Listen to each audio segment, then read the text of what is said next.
Welcome to VLearn, Virtual Learning Network. This is session number 31, Democracy in Search of Equality. Topics which we are going to cover in this session are democracy and equality, the idea of equality in constitution, protective discrimination, policy of reservation, backward caste assertion, equality for women.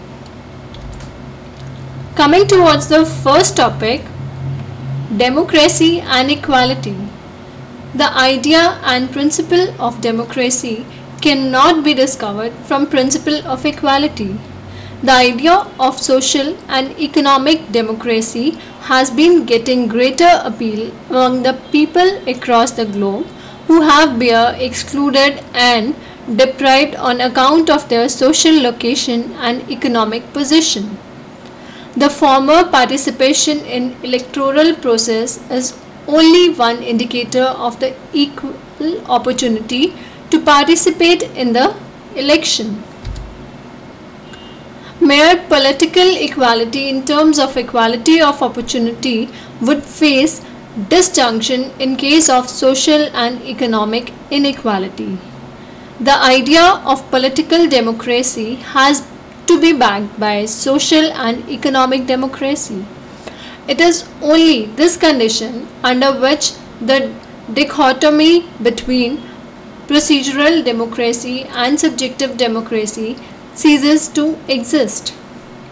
The people would be able to exercise their political rights of citizenship effectively, and this would further the idea of democracy in real terms.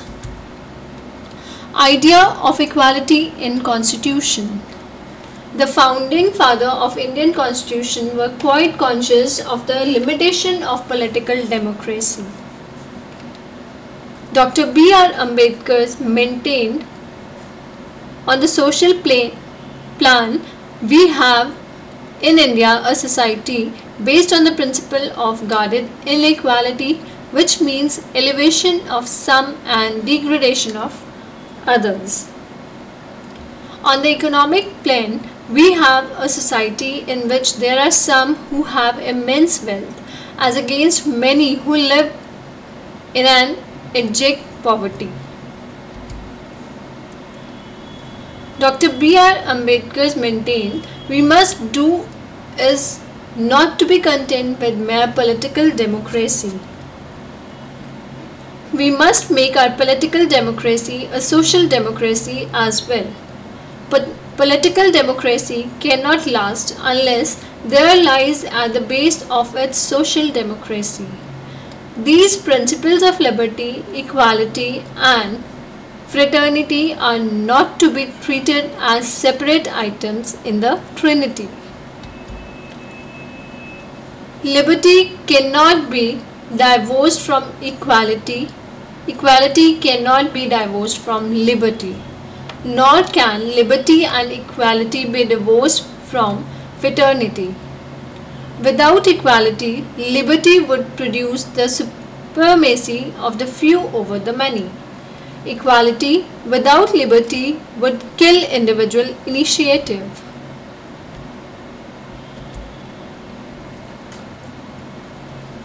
Ambedkar was quite aware that the realization of the democratic idea of equality, liberty, and fraternity were not possible without a strong constitutional backing.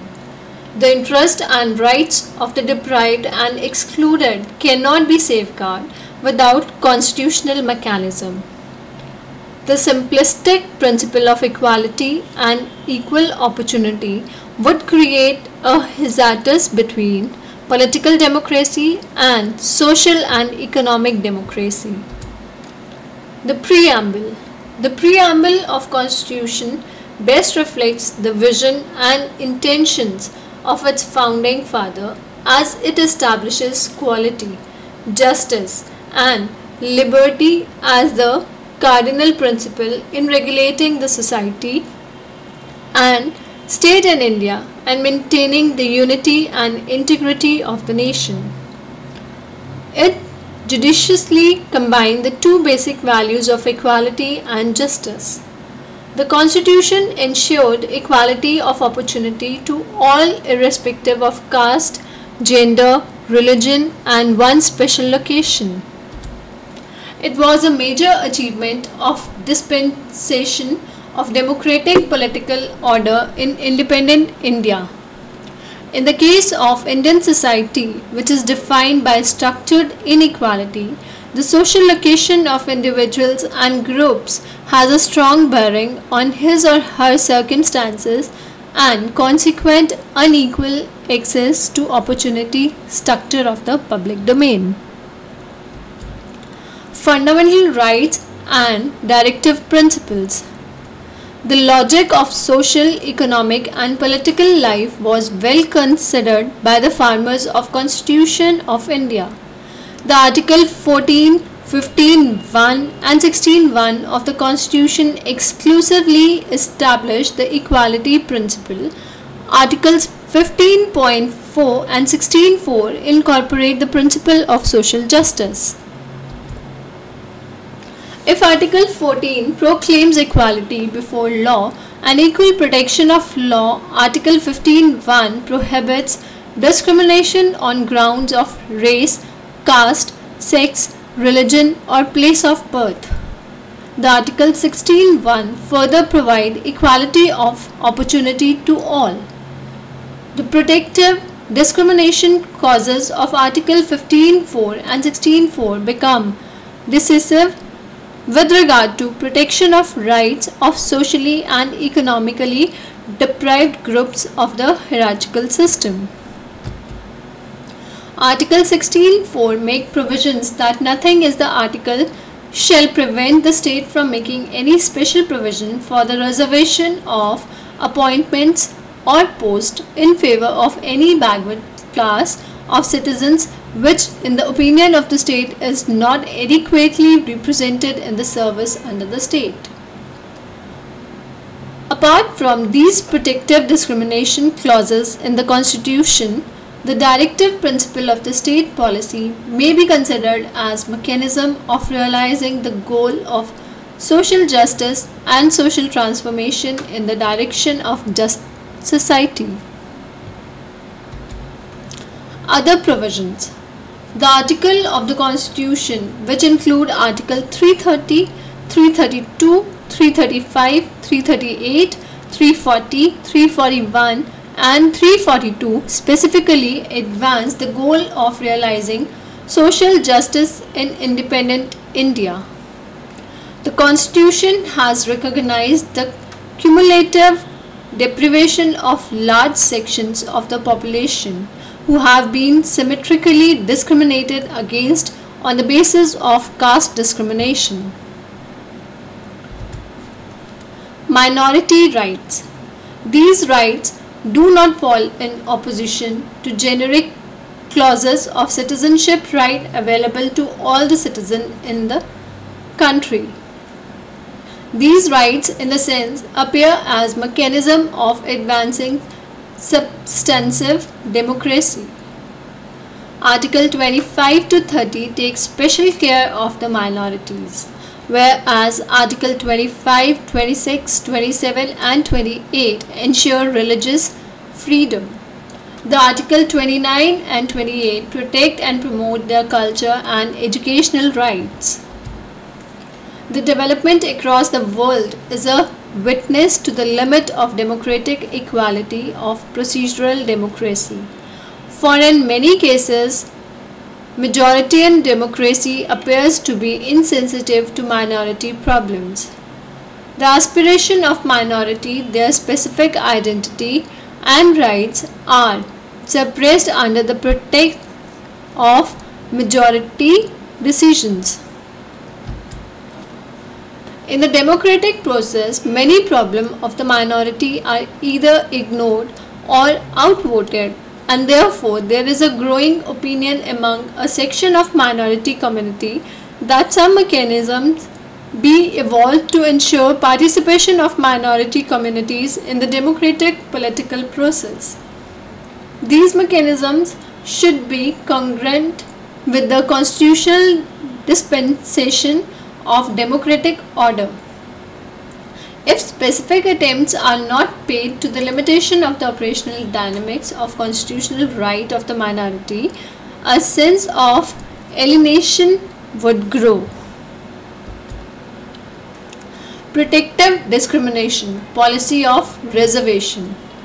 In principle, the protective discrimination policy is one of the most important instruments of promoting social justice. If there is any inconsistency in the policy and its operation in the given situation of our social economic order and the political expediency, it is desirable to underturn the process itself. The answer could not be in affirmative so long as the structure of inequality and domination based on the caste continues. The emergence of the substantial middle class among the OBCs and to a certain extent among the scheduled caste and tribes has been a major development of the post-independence period. The protective discrimination policy has, along with other factors, been instrumental in this regard. Over the years, the working of the reservation policy has shown that the spread of the benefits has not been uniform among different groups. The emergence of the mini-schedule minority among them on account of socio-economic transformation and protective discrimination policy is symbolic of empowerment. In real situation of socio-economic life, they are far behind the other groups of the population. The practice of untouchability and maintaining the ritual distance has not disappeared from the public life, particularly in rural areas. Next is the percentage of literacy for different groups of population during the year 1971 to 1991. As we see, in 1971, the total population of SCs and STs are 14.7 and 11.3% respectively. But now, in 1991, this population has grown up and now this has become 37.41 and 29.6% respectively. And the general population has grown from 29.5% in the year 1971 to 52.21% in the year 1991.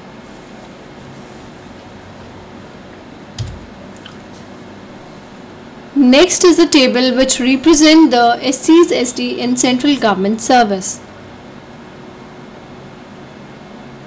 Under the group A, the number of SCs are 3.23% in the year 1998.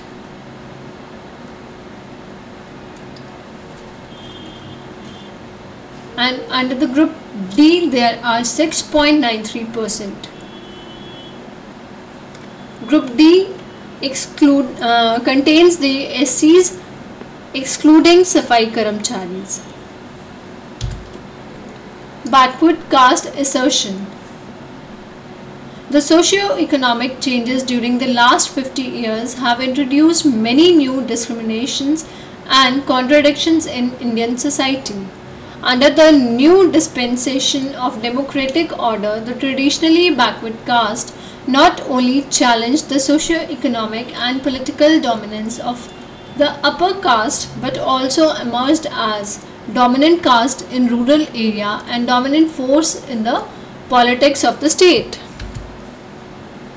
The dominant social coalition in politics till the mid-60s was in favor of the upper caste.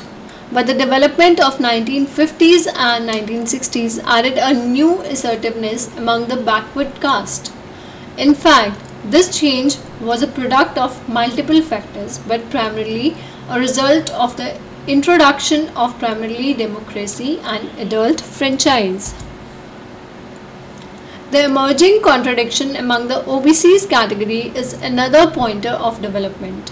The rivalry between Kama and Reddys, Lingayans and Vocalians, Yadav and Kurmis, between the more advanced OBCs and the most backward OBCs, define the changing power balance of different parts of the country. The contradiction between the upwardly mobile OBCs and the Dalits have sharpened during the last 2 decades. Next is the equality for women. Gender equality is another important and formidable challenge which has not been addressed properly. Women are subjected to numerous handicap and discrimination in our specific societal context. Partially and gender discrimination cut across the caste, class, religion and ethnic boundaries. In fact, the category of women itself is a social construct leading to different interpretations of role and identity depending upon the context in which women find themselves. Over the last 50 years of working of the Constitution, women as a category remain excluded, exploited and discriminated. No serious attempt has been made either by the governments in power or any political parties to address the problem of the women in their own specificity. Their presence in political boundaries and governmental structures has been articulated simply on the generic basis of citizenship right. In this dispensation, their presence cannot be ensured, wherein the male-dominant view persists even in the field of modern politics. A special quota for women in this regard offers a substantive alternative. The political power and electoral calculation in favor of emerging dominant force of backward classes have compelled the successive government to direct the policy of protective discrimination in their favor.